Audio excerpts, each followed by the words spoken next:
شروع کوم په نامه د الله چې ډیر زیات بخښونکی او مهربان دی.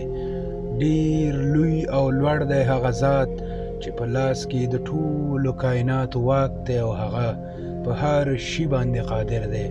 هغه ذات چې مرګ او ژوند یې پیدا کړل تر څو تاسې امتحان کړي او وګوري چې ستاسې څخه څوک ډیر ښه عمل کوونکی دی. هغه زورور هم دی او بخښونکی هم دی. هغه ذات چې یو د بل د پاسه یوه اسمانونه پیدا کړل، نو ای کتونکیه ته به د رحمان په پیدایښت کې هیڅ قسم بې ترتیبي ونه ویني. وګوره آیا تا ته کومه نیمګړتیا تر سترګو کیږي؟ یو ځل بیا وګوره، سترګې دې واړوه راواړوه، ستا نظر به هر وارې تا ته ستړی ستومانه نامراده بیرته درستون شي او موږ دنیا ته نږدې اسمان د ستورو په ډیوو سینګار کړی او هغه ستوري مو د شیطانانو د ویشتلو او زغلولو وسایل ګرځولي او موږ د دغه شیطانانو دپاره د دوزخ تاوجن اور تیار کړی او کومو خلکو چې د خپل رب سره کفر کړی ګمراه شوي د هغو دپاره د دوزخ عذاب دی او هغه ډیر خراب ځای دی. کله چې هغوی دوزخ ته ور وغورځولی شي نو د دوزخ د غړمبېدو هیبتناکه غږ به واوري او هغه به خوټېدونکی وي او د ډیر غضب له وجې به چاودېدونکی وي. هر وارې چې به کومه ډله ورغورځول کېږي نو د دوزخ څارونکي به له هغو پوښتنه وکړي آیا تاسې ته خبردارونکی نه و درغلی؟ هغوی به جواب ورکړي ولې نه، خبردارونکی خو موږ ته راغلی و خو موږ هغه دروغجن وګڼه او ومو ویل چې الله هیڅ هم نه دی نازل کړي. ورته به وویل چې تاسې په لویه ګمراهۍ کې غورځېدلي یاست، لعنت دې وي پر تاسې. بیا به هغوی ووایي ای کاش چې مو اورېدلي وی یا پوهېدلي وی نو نن به د سرو لمبو په سزاوارو خلکو کې نه وی شامل شوي. او کوم خلک چې نه لیدلي د خپل رب څخه ډارېږي په یقیني ډول د هغوی دپاره بخښنه ده او لوی اجر دی.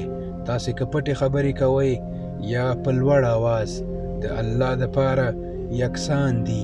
هغه خو د زړونو په حال باندې پوهیږي. آیا هغه ونه پوهیږي چا چې پیدا کړي دي دا زړونه په داسې حال کې چې هغه باریک لیدونکی او باخبر دی. هغه ذات چې ستاسې دپاره یې ځمکه هواره تابع کړې، ګرځئ د هغې په سینه باندې او خورئ د الله رزق او د همغه لور ته مو بیرته ورتګ دی.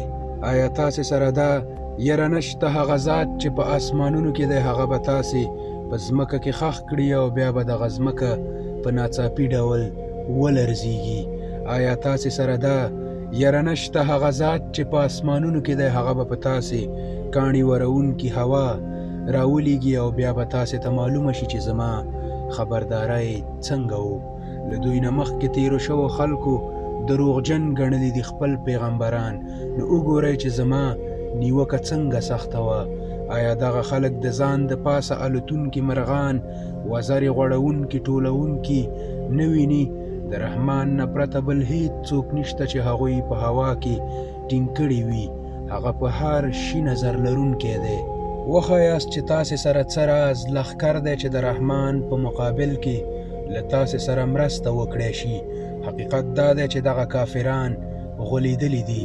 یا هم وښایاست چې څوک تاسې ته رزق درکوی شي که رحمان در باندې خپله روزي بنده کړي. په اصل کې دوی په سرغړونه او د حق نه په تېښتېدو باندې ټینګ شوي دي. ښه فکر وکړئ کوم څوک چې پړ مخې روان وي هغه د صحیح لار موندونکی دی او هغه که جګه غاړه په سم هوار سرک باندې روان وي. نو ای نبی صلی الله علیه وسلم دوی ته ووایه هغه ذات چې تاسې ته یې د اورېدلو او د لیدلو قوې درکړي، فکر کوونکي او پوهېدونکي زړونه یې درکړل، خو تاسې بیخي کم شکر وباسئ. همغه الله ده چې تاسې په ځمکه کې خواره کړي یاست او د همغه لور ته ستاسې بیرته ورتګ دی. دوی وایي که تاسې ریښتیني یئ نو راوښایاست چې د قیامت وعده به کله پوره کیږي. دوی ته ووایه د دې علم له الله سره دی، زه خو یوازې په ډاګه خبردارونکی یم. بیا چې کله دوی هغه د قیامت عذاب نږدې وویني نو د دغه ټولو کافرانو مخونه به بدرنګ شي او په هغه وخت کې به هغوی ته وویل شي چې همدا هغه څه دي چې تاسې غوښتنه کوله، او دوی ته ووایه هغه ډیر مهربان دی، په هغه باندې موږ ایمان راوړی او په همغه باندې مو توکل کړی ده. ډیر زر به تاسې ته معلومه شي چې په ښکاره ګمراهۍ کې څوک لوېدلي دي. او دوی ته ووایه تاسې کله دا فکر کړی که چیرې ستاسې د څاګانو اوبه په ځمکه کې ننوځي نو څوک دی چې تاسې ته پاکې اوبه راووروي یا راوباسي؟